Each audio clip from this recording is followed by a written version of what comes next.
This is the most overgrown moss pole I have ever seen, and in today's video we're gonna try and tackle this mess.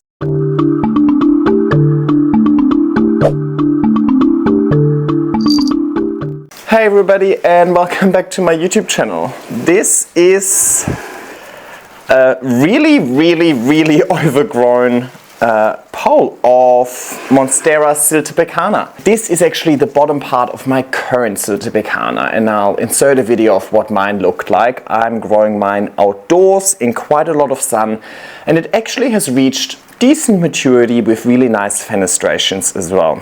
This is the bottom part, and I gave that to Tim's parents, and I don't remember how long ago, maybe like two-ish years ago.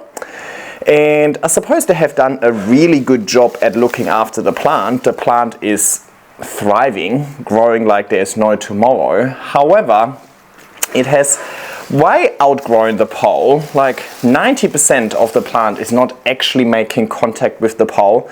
The pole is super front heavy and about to fall. And yeah, overall it's just gotten a bit too heavy for itself, not really looking good anymore. Tim brought it back to me the other day and was like, hey, can you do something about this? And to be honest, I will do something about it, but I have no plan. I don't really know. I've never had it that bad. Like even my siltepecana, I kind of neglect a little bit, and I don't often do chop and extends with it. I just kind of trail it up and down, but like not to that extent ever. So I've never had to deal with something like this before. So it's going to be a new learning curve for me as well. So I thought, let's take you along on that journey. Why not? Now the first thing is this plant is just about to fall over. So let me actually quickly, they did put a bamboo stick in here in the back to kind of help trail the plants around a little bit. Let me quickly connect the existing pole to that bamboo stick just so it doesn't fall over while we are working on it. Hang on, we're blocking the main view. Sorry. Oh, hello. There's obviously going to have to be some level of cutting involved over here. Probably also some chop and extending and so on. I asked them, how would you feel if I extend the plant? So if I add a moss pole on top, because then obviously that top moss pole would give me a little bit of space to trail things around. And they said, no, they don't really want it to be any taller than what it is right now. And that also makes sense. Timmy's parents are, I think in their 70s. So yeah, I mean, I get it. They want to have a plant that is very low maintenance, that isn't gonna fall over, that doesn't need to be extended and so on. So this is really nothing that I would ever do for my own plants. I have a very strict approach with my own plants. This plant would definitely be a chop and extend for me. But we're doing something a little bit different to accommodate for Tim's parents' needs. Or, well, yeah, we'll see how we go. I think for now what I'm trying to do is I'm trying to untangle some of these plants first. And of course, as a result of that, I'll rip a lot of leaves as well. That's okay. I think this really needs a bit of a fundamental reset. And as a result of that, it probably will look a little bit shitty at the beginning, but quite clearly they know how to look after it and it's in a good position, so it will grow back in no time. I think it is a good experience for all of us because it is a great learning to really see what happens when you let the plant grow wild and you don't really manage the moss pole. This plant has not matured at all, right? It is much smaller. The leaves are much smaller than the leaves on my plant, and they also grow theirs on a patio, so it's not conditions light related. I believe it's really just because the plant isn't making contact with the moss pole, so isn't actually climbing, and climbing is this plant's preferred growth approach. Oh my god, this is worse than expected. I'll move this over a bit so we can see this a bit better. Okay. I was actually planning on kind of like, you know, laying them all out and then seeing if I can somehow spin them around the moss pole in hindsight, but how? Like this could take me 3 days. So I'm actually going with a little bit more of a cutthroat approach And I'll just cut all of this. I think so, right? Brad, what do you think?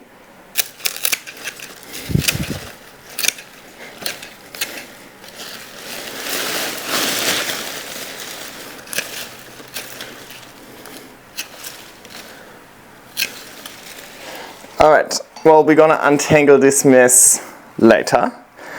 Let's park this on the side. Oh my god, look at the mess on the floor. Oh.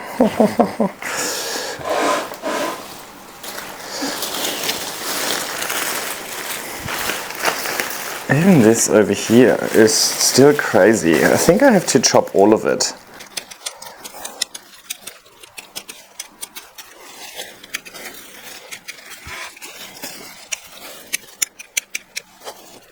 Oh well, it's a little skinnier now, isn't it? Oh my god.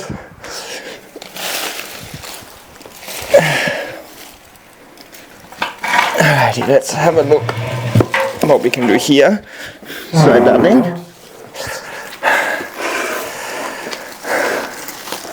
And we will repot this in a sec as well. Yeah, that's why, you know, I think the longer you let it sit, the harder it is to really get it back to somewhat giving it structure. That's why I don't like to leave it ever for that long, but I understand where they were coming from. I need to assess every single piece of growth there is, and whether or not it's actually attached to the pole, or if it's going upwards, downwards.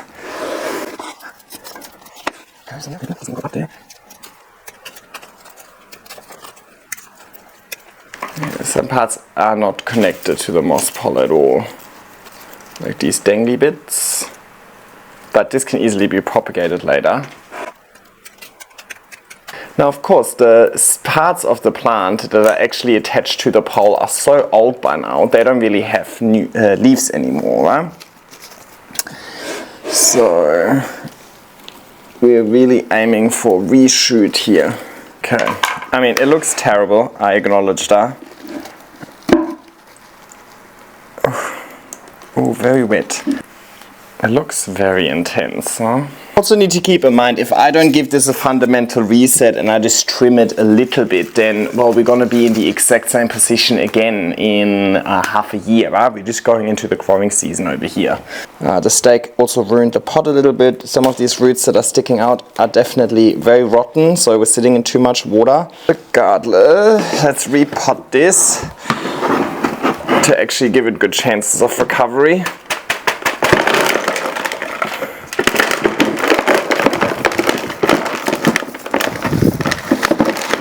Oh, it really stinks. So that's definitely sitting in too much water, and I will recommend to them that they use a outer pot that has drainage, so they can be more liberal with their watering without worrying about overwatering, because this smells horrible. Whoa. Whoa. I can see some healthy roots in here as well.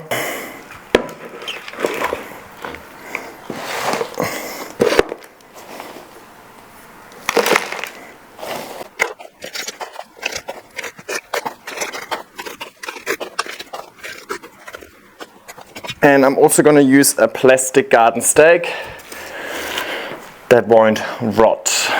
And I connect that and give it a little bit more stability. Alrighty, let me quickly clean up and get rid of all of that stinky soil. Okay, so see, we also have these sort of bits sticking out a little bit. I will just cable tie them to the pole so that they can make contact with the pole, root into the pole, and hopefully new growth is going to be appearing soon. And then the new growth should find its way climbing up anyway.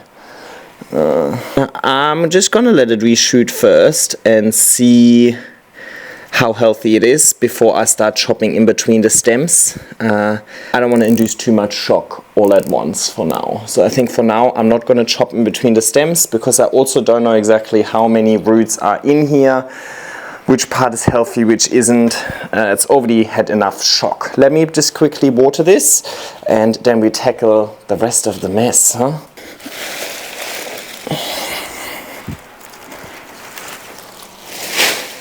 Alright, this next part is going to be a little more challenging, so I'm getting comfortable on the floor that's filled with aeroid mix.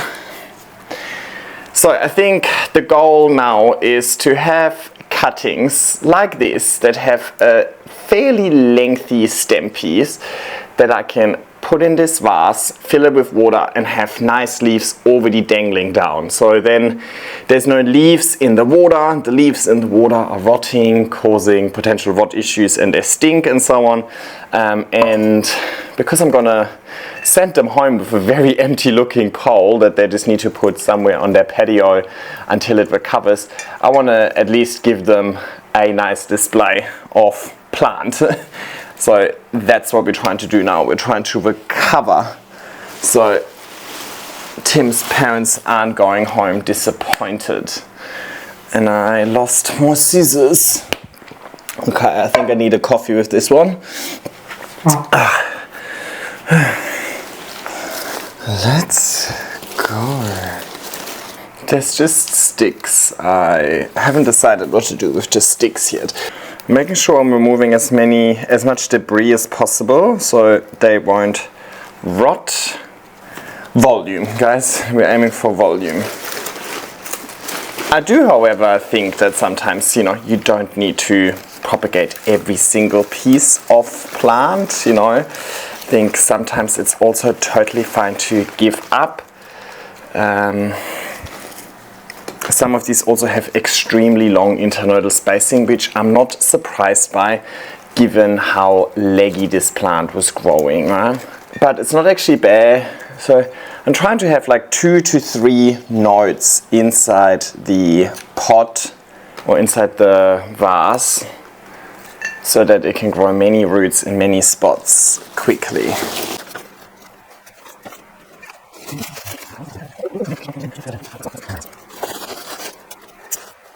I think I have to be a little stricter with which cuttings I keep because there's so many and so many of them are actually not that good. So I think I'm only gonna keep like really good ones.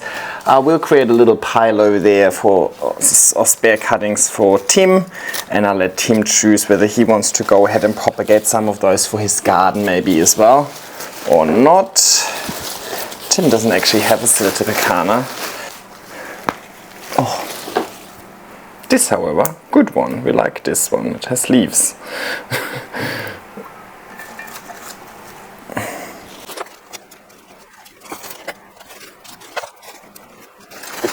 Obviously, with this amazing ripping technique, I will rip all of the leaves off. But yeah, I don't have that much time. So I've got some nice pieces here. That's good enough.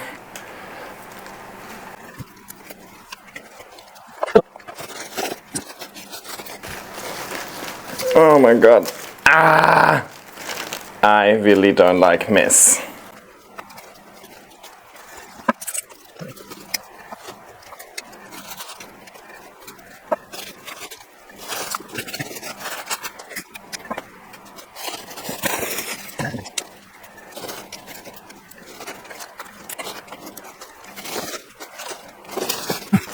You'd think that as I'm getting rid of them, it gets easier. It's not.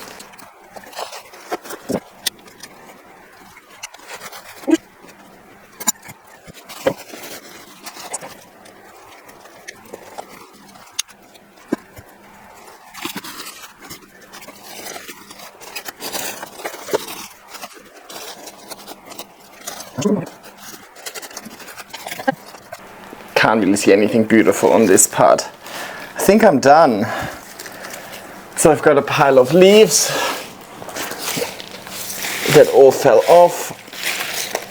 I've got all of these stems, but these have very little leaves on them, so I'll give them to Tim, see if he wants to take a few propagations. I personally already have a Siltepecana outside, and it keeps sending out runners and growing off the pole, and I just chop it off and throw it out. So I never even propagated my own, so no desire from my side to propagate this. I'll leave it up to Tim.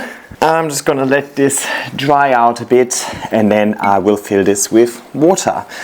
And then I'm going to give it back to Tim's parents, and I'm going to tell them to do exactly what they've done before, just maybe a little bit less water. And yeah, maybe in a couple of months' time I'll do a little visit and check in on the plants. They are also the recipients of my variegated Monstera display on ironbark that I put together maybe last month or so. So I think I gave them like 5 cuttings, kind of on a low maintenance effort setup and so on. So also something that I don't normally do myself, right? So very different to how I would grow my plants, very different to the setup I would choose for my plants, or the actions I would choose for my plants. I would always go for a chop and extend and aim high and aim for large leaves, but you know, with different people come different requirements, different preferences, and hence a different approach to growing maybe even the same plant. It helps me, you know, keep it interesting and do something different rather than just copy and pasting the same process over and over again. But yeah, I think what we've learned from this over here is that yes, you can definitely let your plants kind of outgrow the moss pole a little bit, but if you're pushing it too far, then, you know, I think you might have to do like a fundamental reset and then go through a period of time where your plant looks pretty shit, like this. So I think in an ideal world, you know, if you know that you don't want to actually do a chop and extend, you don't want to do all too much of a fundamental reset, but you want to have a nice plant that you can display year round without having this sort of massive setback that I just induced, then yeah, just rolled over the new leaf. That's brilliant, wasn't it? Then it would have probably been a good idea to take some of these like runners that are growing off the pole, chop them off, propagate them in water, and then do it again, like kind of like continuously doing that, so that you know, you first of all reduce the volume of plants that is on this one pole, so it stops it from being so heavy eventually, and you always have propagations ready that in case you want to fundamentally reset it or so on, you already have plants that you can add back into the pot. The plant actually looked really good. I don't have photos unfortunately, but Tim sent me some updates whenever he visits and so on. The plant looked really good maybe like half a year to a year ago, when it was actually just really lush and it was filling out the pole and you couldn't see the pole anymore, and it was actually looking really good despite the fact that it way outgrew the moss pole. But then there's like this tipping point where it's just too much foliage. Old foliage loses the leaves, then you start having lots of empty bare stems over there. It just in general becomes too heavy and droops rather than kind of like, you know, bounces around nicely. So in my opinion, there is definitely such thing as too much growth or too overgrown, where, you know, at the end of the day, we are limiting the plant to a pot and to a moss pole, so the plant can't actually spread like it would in nature. So we also need to manage that sort of spread if the plant can't do it by itself, to continuously create nice displays. And if you keep that in mind at all times, rather than just neglecting your plant and then looking at, okay, what can I do to improve it now, then you will always have more success, right? So I have aesthetics in mind throughout the entire journey at all times, rather than just by the time it's too late. And that way I always have nice plants I can decorate my apartment with. Of course, by now I also have so many that I can rotate them, you know, if one isn't looking the best or one has had a big reset and so on, then I can always just switch plants around. So I suppose it depends on how desperate you are to keep the pole pristine at all times. But yeah, if you let it go too far, then you might end up having to do something quite you know, fundamental like I just did. Anyway, I'm looking forward to catching up with them in a couple of months' time to see whether this was a success or not, because ultimately it is something I don't often do. So I suppose we'll find out, right? At least we're going into summer, so the conditions will be good for this plant to recover, but ultimately time will tell. Thanks for coming along. Like, subscribe, leave a nice comment, and hopefully I'll see you next time.